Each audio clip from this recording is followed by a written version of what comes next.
Kiprah Jati. Kamu Roto.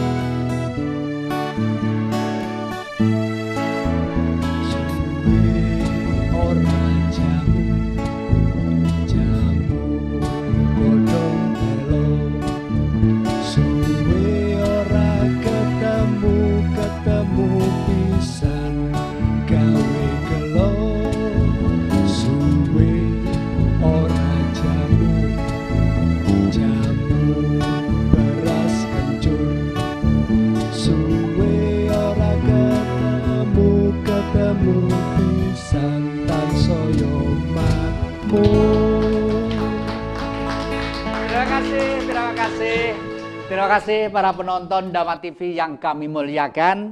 Kita berjumpa kembali hari ini dan sudah barang tentu para penonton seperti kita semuanya dalam keadaan yang segar-segar, ceria-ceria, dan permohonan kami selalu tetap sesuai dengan hukum yang maha agung, yang maha pemurah. Semoga semua makhluk di jagat raya ini, baik yang kelihatan ataupun yang tidak kelihatan, semua dalam keadaan damai, abadi sesuai dengan hukum mereka masing-masing. Dan salam rahayu, juga ini hari raya minal aidin wal faizin, mohon maaf lahir dan batin. Assalamualaikum warahmatullahi wabarakatuh.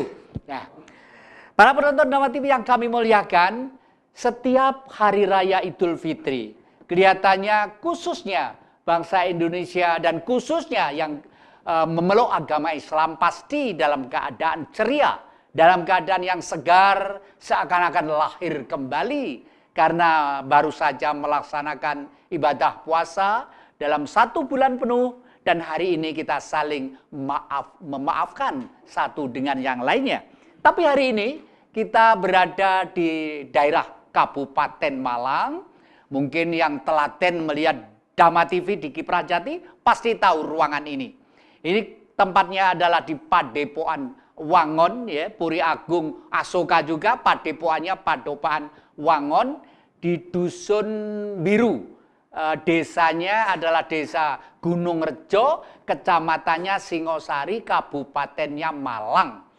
Di Padepokan Wangon ini, di sini sudah ada kepala rumah tangga yang dengan sabar dan telaten untuk menerima, melayani, saling belajar, saling mengkaji. Dia masih sangat muda, boleh dikata cucu saya, ya.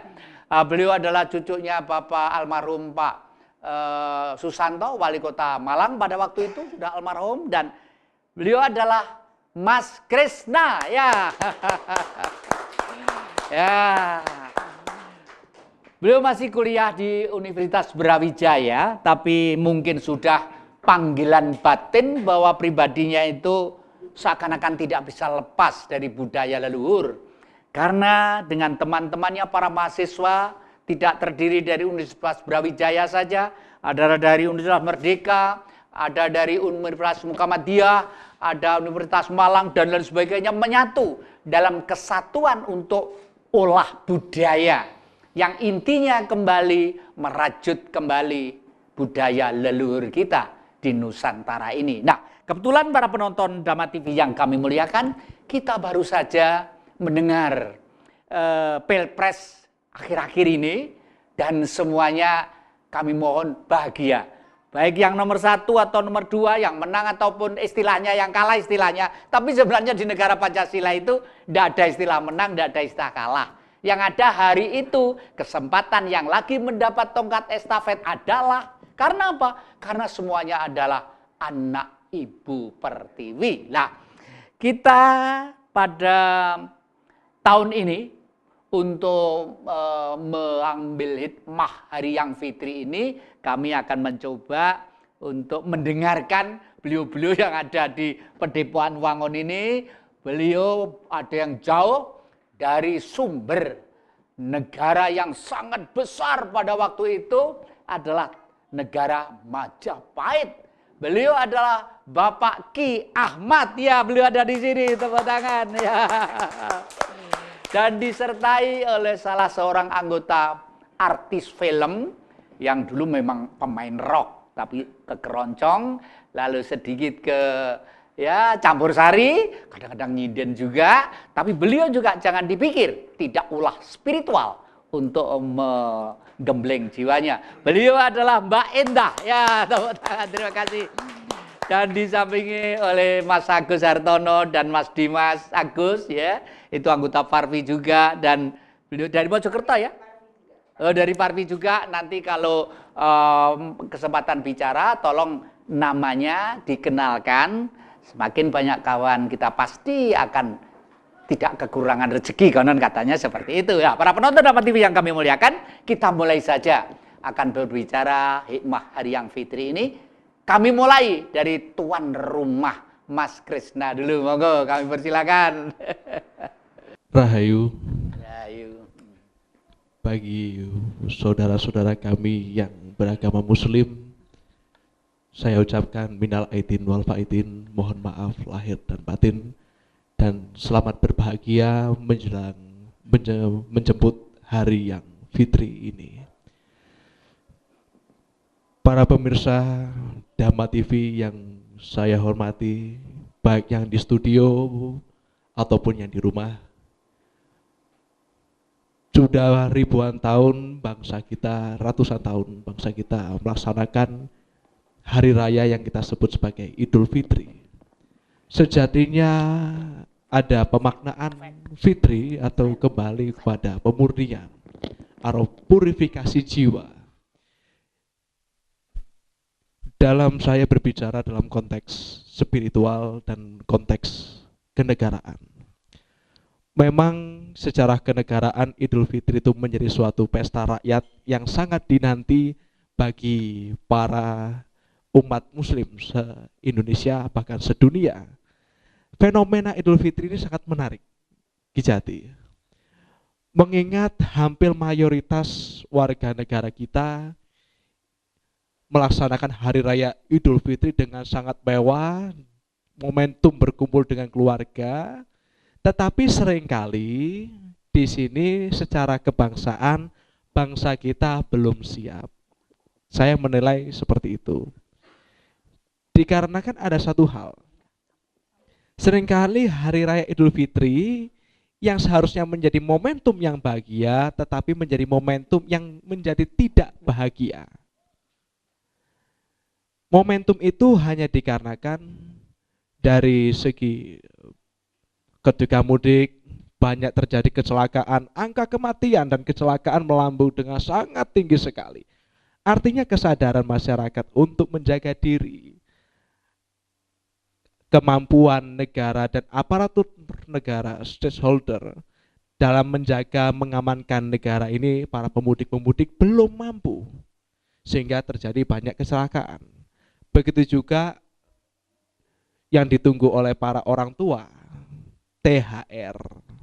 Seringkali THR ini masih sangat lemah sekali di negeri kita, sehingga ketika masa-masa Lebaran yang harusnya menjadi momentum bahagia menjadi suatu beban tersendiri bagi masyarakat kita. Orang yang masih tingkatan ekonominya lemah, ketika dia berbenturan dengan THR, padahal biasanya nyari uang 1 juta sulitnya minta ampun. Tapi ketika Lebaran 5 juta pun dia buang. Dan itu pun seringkali melupakan tanggungan-tanggungan inti dari rumah tangga itu sendiri. Misalnya masih ada beban sekolah anak yang belum lunas, ataupun ada beban keluarganya yang sedang sakit, uangnya dipakai untuk Idul Fitri. Jadi di sini bukan saya menyalahkan orang-orang warga keluarga kita yang merayakan hari raya Idul Fitri, karena saya sendiri dan saudara-saudara di sini saya pikir juga melaksanakan, juga merayakan dengan penuh sukacita. Tetapi entah itu warga, entah itu aparatur negara, memang harus lebih berhati-hati, lebih iling dan waspada dalam menyikapi hari raya Idul Fitri. Dipersiapkan jauh-jauh hari, dari THR-nya mau dipakai untuk apa, dari kendaraan transportasi yang paling aman kalau misalnya mudik, kalau kereta, pesawat ataupun bus ataupun kendaraan pribadi, kira-kira akses jalannya seperti apa, tiketnya seperti apa. Sehingga hari raya yang harusnya menjadi pesta kebahagiaan itu bisa menjadi kebahagiaan yang sempurna, bukan malah menjadi pemicu masalah-masalah baru. Secara inti dari spiritual, karena saya melihat dalam pandangan spiritual kesemestaan dan spiritual yang universal, yang sifatnya meruang, tanpa batas dan tanpa dimensional. Sejatinya yang disebut dengan Idul Fitri atau proses pensucian jiwa atau purifikasi jiwa yang diibaratkan sebagai seperti bayi yang baru lahir.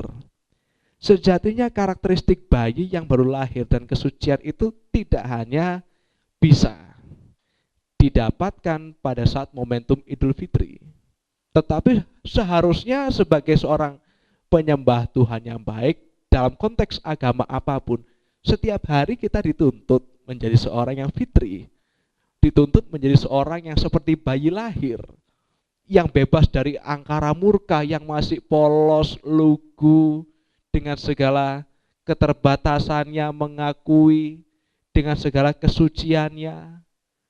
Seharusnya setiap hari menjadi momentum yang luar biasa untuk merendah diri. Ya, terima kasih, terima kasih. Matur nuwun. Terima kasih. Demikianlah para penonton Dhamma TV yang kami muliakan. Yang kita dengar tadi adalah generasi kita. Bagaimanapun yang tua ini harus sadar bahwa masa yang akan datang itu adalah masa generasi kita, masa anak-anak kita, masa cucu-cucu kita, masa cicit-cicit kita, uget-uget gantung siwur dan lain sebagainya.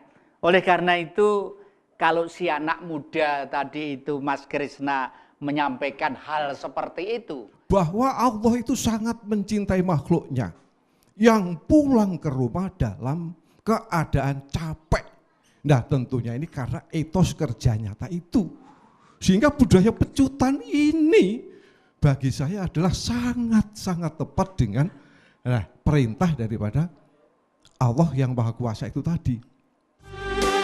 Kiblah Jati. Abu